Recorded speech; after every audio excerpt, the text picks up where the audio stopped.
이사야 28장 21절 말씀 봉독합니다. 이사야 28장 21절 말씀 같이 봉독합니다. 대저 여호와께서 불하신 산에서와 같이 일어나시며 기브온 골짜기에서와 같이 진노하사 자기의 일을 행하시리니 그의 일이 비상할 것이며 자기의 사역을 이루시리니 그의 사역이 기이할 것입니다. 아멘. 아멘. 오늘 말씀은 과거에 시행되었던 여호와의 심판의 사례를 제시함으로써 타락하고 교만한 남유다의 지도자들을 향해서 겸손을 촉구하시는 것을 내용을 하고 있습니다. 경고하시는 것입니다.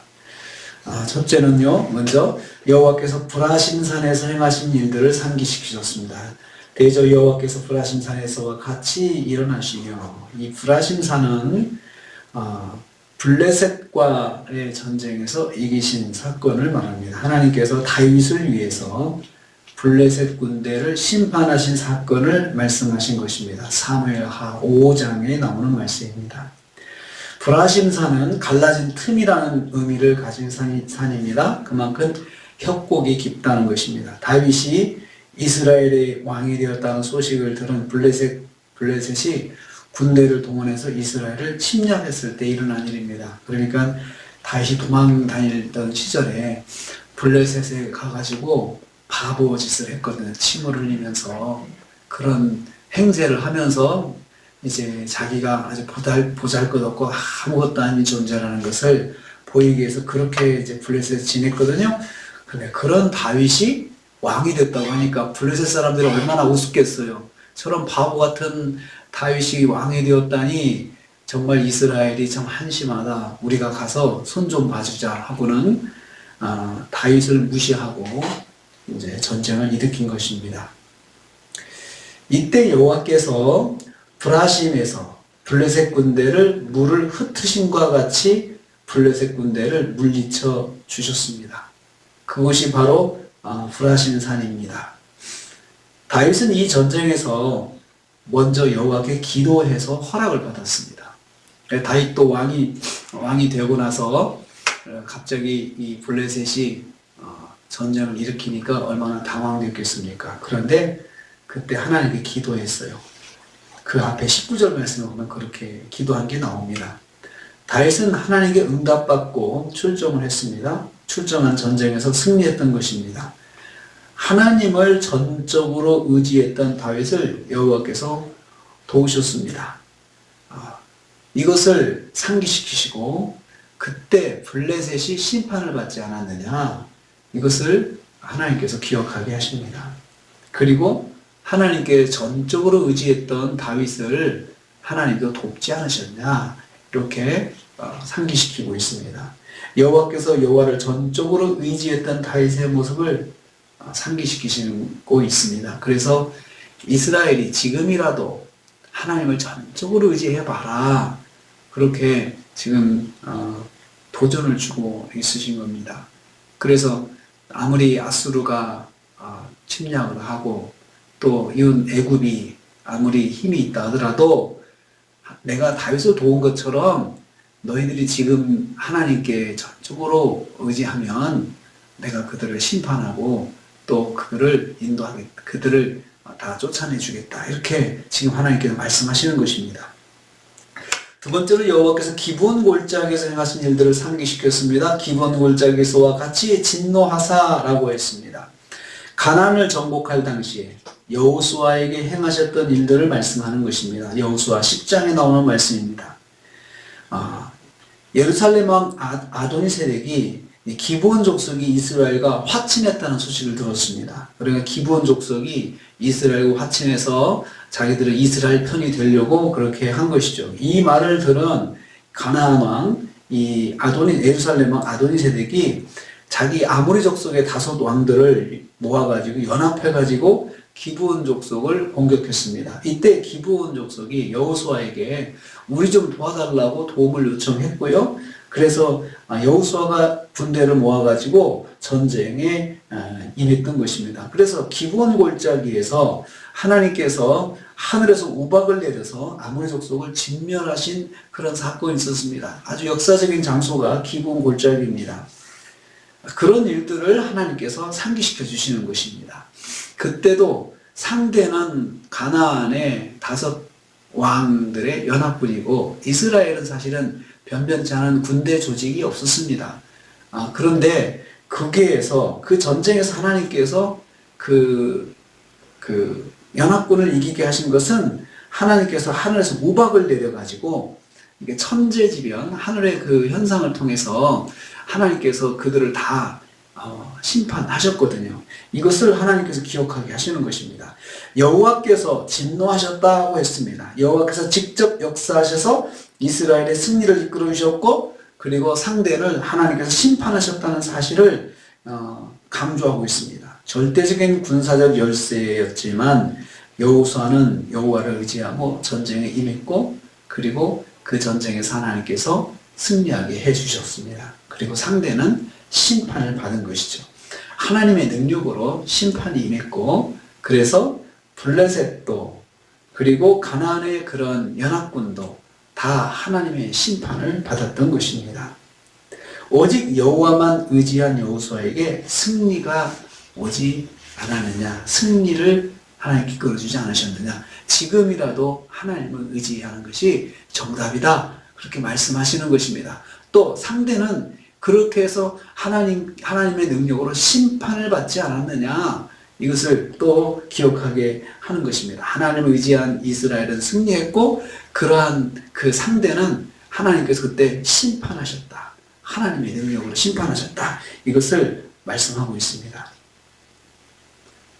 세 번째로요, 여호와는 자기 일과 자기 공을 이루시는 분이다 라고 했습니다. 그래서 여기 말씀에 하나님께서 일어나시고 진노하셨는데 그 목적이 무엇이냐, 하나님께서 진노하시고 하나님께서 또 일어나셔가지고 블레셋과 그 가나안 연합군들을 그렇게 물리쳐 주시고 심판하신 데는 하나님의 목적이 있다는 거죠. 그것은 뭐냐면 하나님은 이런 분이시다, 자기 일을 행하시는 분이시다, 이것을 보여주기 위해서, 또 하나님은 자기 공을 이루시는 분이시다라는 것을 보여주기 위해서 그랬다는 것입니다.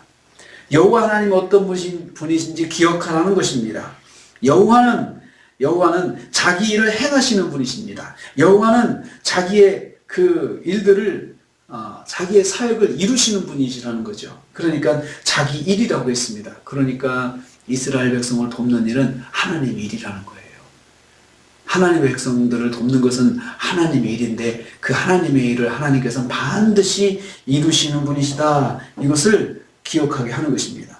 다윗을 도와 승리하게 하신 일, 여호수아를 도와 승리하게 하신 일은 그것은 하나님의 일이었다.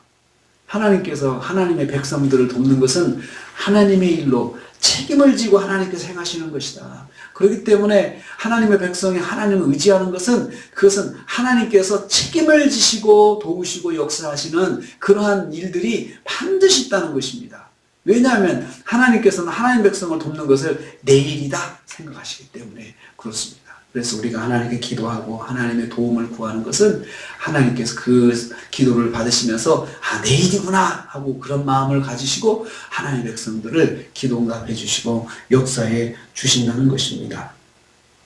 하나님께서 책임감을 가지고 행하신다는 것입니다. 그런데 하나님께서 자기 백성을 심판하시는 것, 이건 정말로 또 낯선 것입니다. 그래서 그의 일이 비상할 것이며 그의 공이 기이하다라고 했는데 여기서 비상하다, 이 말은 낯설다는 것이죠.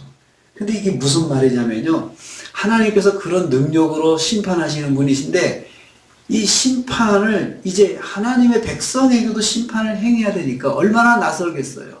얼마나 낯선 것입니까? 하나님께서는 원래 하나님의 대적에게 하나님의 능력을 행하시고 심판을 행하시고 그러신 분이신데 그 심판이 하나님 말씀에 불순종하고 하나님 말씀을 떠나고 하는 하나님의 백성을 심판하는 일에 이 하나님의 심판이 적용이 되니 얼마나 낯서냐 이거죠. 그리고 얼마나 이해할 수 없는 기이한 일이냐 이거예요.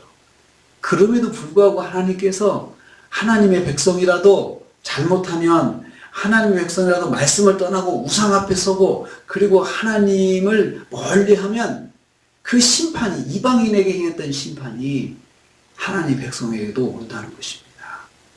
그런 것이 비상하다. 비상하다는 말은 기이하다. 그리고 낯설다는 것입니다. 정말 익숙하지 않은 심판이 하나님의 백성에게도 올 수 있다는 것입니다.